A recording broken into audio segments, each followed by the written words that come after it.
10:23 de la mañana y ya estamos en comunicación con Patricio del Corro, licenciado y profesor de Sociología en la UBA, precandidato a diputado nacional por el FIT Unidad en la lista de Miriam Bregman y Nicolás del Caño. Y vamos a charlar con él sobre la candidatura y las PASO, que falta ya prácticamente nada. Hola Patricio, ¿cómo estás? Agustina Maldonado te saluda. ¿Qué tal, Agustina? ¿Cómo estás? Buen día. Gracias por la llamada. Buen día, muchas gracias por atendernos. Bueno, a empezar preguntándote cómo te estás preparando y todo el FIT Unidad a menos de un mes de las PASO del 13 de agosto.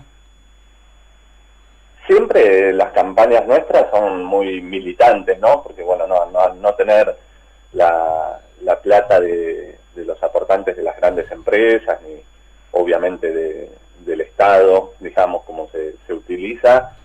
Nuestras campañas siempre son muy militantes y ya arrancaron hace un tiempo y bueno, obviamente estas semanas son más intensas, pero la verdad que bien en el sentido de la buena onda y de las discusiones y los intercambios que estamos recibiendo por las calles, por las redes o bueno, después de las entrevistas, y en ese sentido, no sé, mucho reconocimiento también a la izquierda, por lo menos es lo que yo vengo palpando, y en una situación muy difícil, ese reconocimiento y que haya un diálogo con un sector de la población que quiera pensar, digamos, cómo va a ser lo que viene y por qué hay que fortalecer la izquierda y una forma de política desde abajo, de los trabajadores y hecha, digamos, no, separada de lo que son todos los negociados políticos, creo que va bien.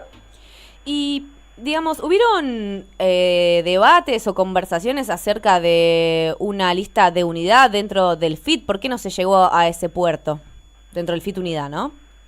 Sí, siempre hay, obviamente, esos debates estuvieron. En el FIT hemos tenido elecciones donde hemos ido a paso, hemos elecciones donde no hemos ido a paso.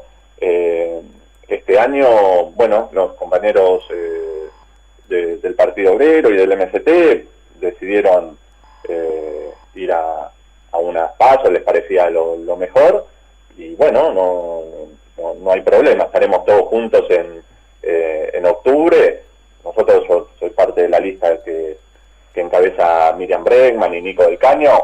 Estamos haciendo una campaña, digamos, a pleno para adelante, y me parece que lo importante es eso, que después en octubre son discusiones donde nos presentaremos obviamente lista única y seguimos para adelante con el FIT, que es la fuerza política, la alianza política más estable del país en los últimos años. Hace 12 años que existe el Frente de Izquierda, y se ha ampliado, y me parece que el camino a seguir es ese.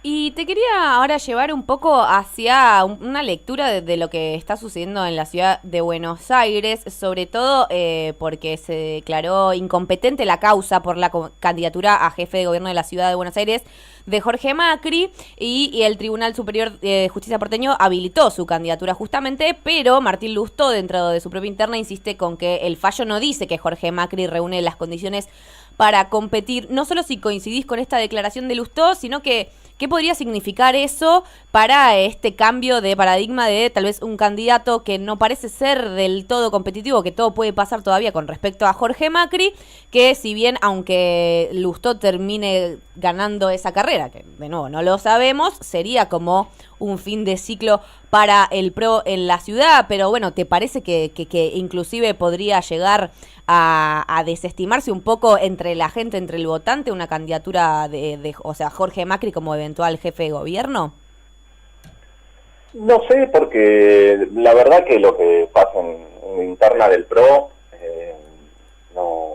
digamos, intento no prestarle demasiada atención. Yo la verdad no creo que gane Lustó o Jorge Macri. Me parece que no tienen proyectos de ciudad distinta, o sea que el eje, lo central a pensar cuando uno ve las discusiones políticas, tiene que centrarlo ahí. ¿Hay una distinción de proyectos? Creo que no.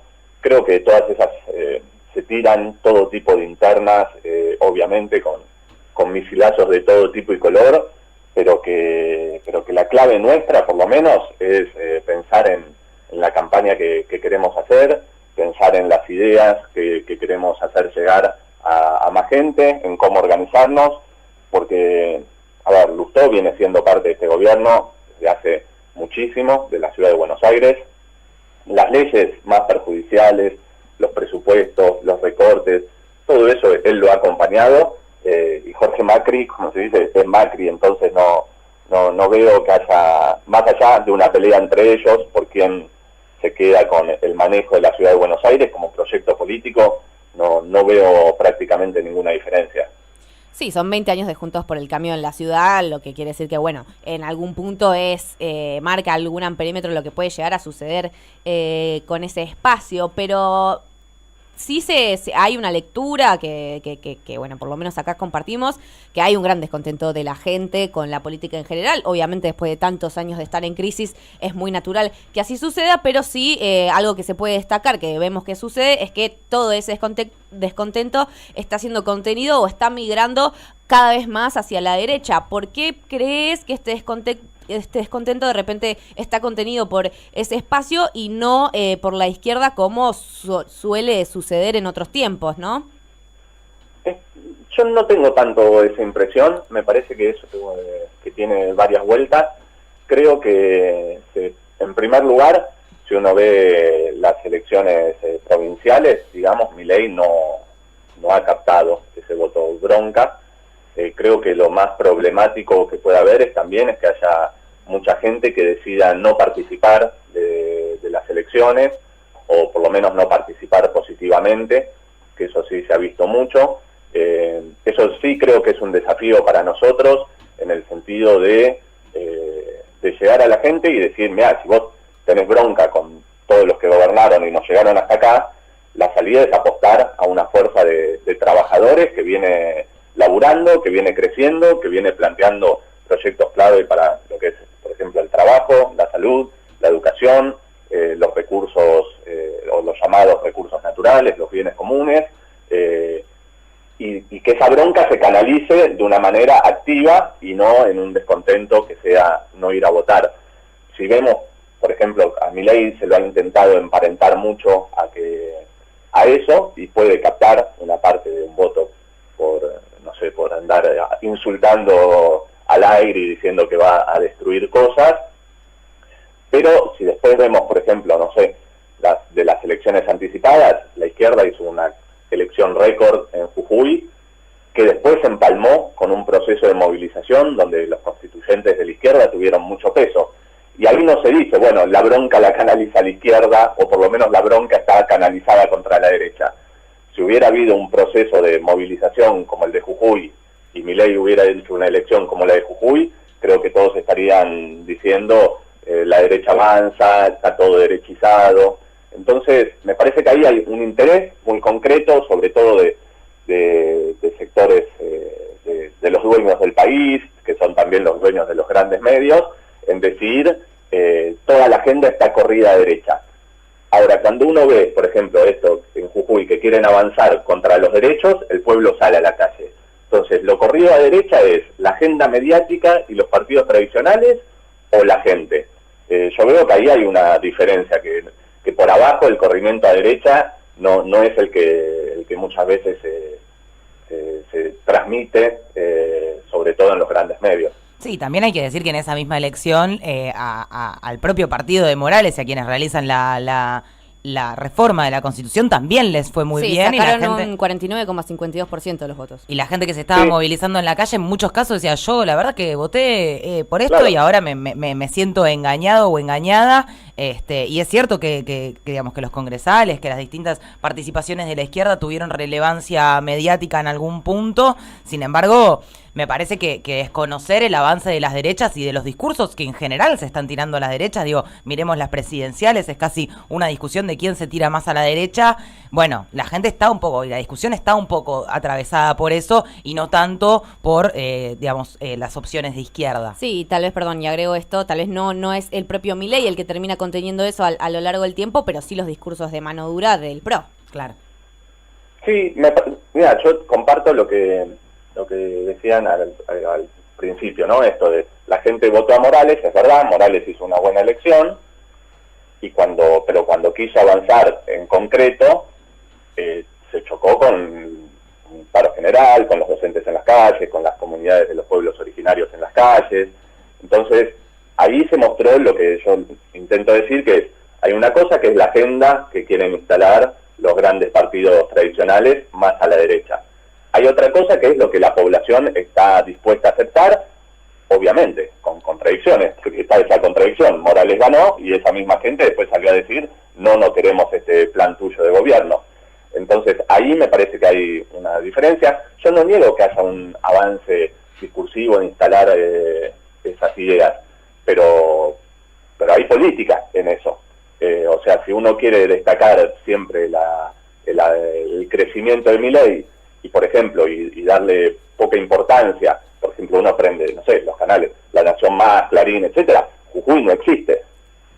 O existe para decir que hubo un intento de golpe de Estado, que es lo que dice Morales, que es una locura absoluta, casi que es para un programa tipo cha-cha-cha o todo por 2 pesos.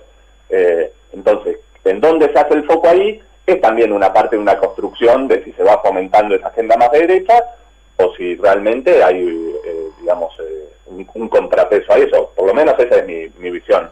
Sí, y además creo que también es una realidad que por lo general siempre cuando se avanza con agendas de derecha en el plano de la realidad y en el plano de la política y de la gestión, siempre hay una reacción de parte de la gente y eso sucede a lo largo de la historia, lo cual no quita que igual discursivamente y en un año electoral como es este y como suele haber, la gente a veces termina inclinando su voto hacia ese lugar, sobre todo en escenarios de desestabilidad, lo que no quiere decir que después terminen reaccionando efectivamente frente a esas agendas, porque bueno, una cosa es la construcción narrativa y otra cosa es la gestión. ¿Te parece que acá en la ciudad se puede construir, una campaña con intenciones de ganar efectivamente las elecciones sin mirar lo que está haciendo el rival o lo que sucede en el espacio rival, sobre todo teniendo en cuenta que hace 20 años que están gobernando la ciudad de Buenos Aires? Estoy hablando del espacio de Juntos por el Cambio. Sí, a mí me parece que la tarea, por ejemplo, que ahora tenemos del Frente de Izquierda en la ciudad es importante en el sentido de instalar ideas contrapeso a esto que ustedes charlaban. Por ejemplo, nosotros hay 2 ideas clave que me parece que en la ciudad tenemos que discutir. Una es la del trabajo en general. Calculo que a ustedes como periodistas les pasará, porque son uno de los sectores más afectados, pero cada vez que estemos teniendo que trabajar más tiempo, conseguir otro trabajo, o salir otra persona de la familia a trabajar para apenas quizás mantener un nivel de vida, me parece que es uno de los problemas que viene habiendo. Por eso nosotros estamos planteando la reducción de la jornada laboral en las grandes empresas, lo que implicaría crear 1 millón de puestos de trabajo a nivel nacional. ¿Esto por qué? Porque la mayoría del empleo que se está creando es empleo sin derecho y son empleos donde uno de esos, por ejemplo un docente, hace 2 turnos y el fin de semana sale en Uber. Bueno, ese es un problema. Es un problema después para la educación, pero también es un problema laboral. Ese es un punto central. Y el otro gran problema que hay en la Ciudad de Buenos Aires es el de los alquileres, donde nosotros estamos planteando también impuestos progresivos a la vivienda ociosa, porque hay mucha especulación inmobiliaria, y ahí nadie se quiere meter tampoco. Ninguno de los partidos tradicionales se quiere meter. Entonces creo que el eje de nuestra campaña tiene que ser, contra esta agenda que ustedes dicen, bien, se quiere instalar más a la derecha, plantear temas que dicen, mira, a vos te está pasando lo del trabajo, a vos te está pasando lo de los alquileres. Nosotros tenemos una respuesta, discutámosla. Patricio del Corro, licenciado, profesor de Sociología en la UBA, precandidato a diputado nacional por el FIT Unidad, aquí en Bancate ese defecto. Muchas gracias por haber charlado con nosotras. Les agradezco mucho a ustedes. Un abrazo. Abrazo grande.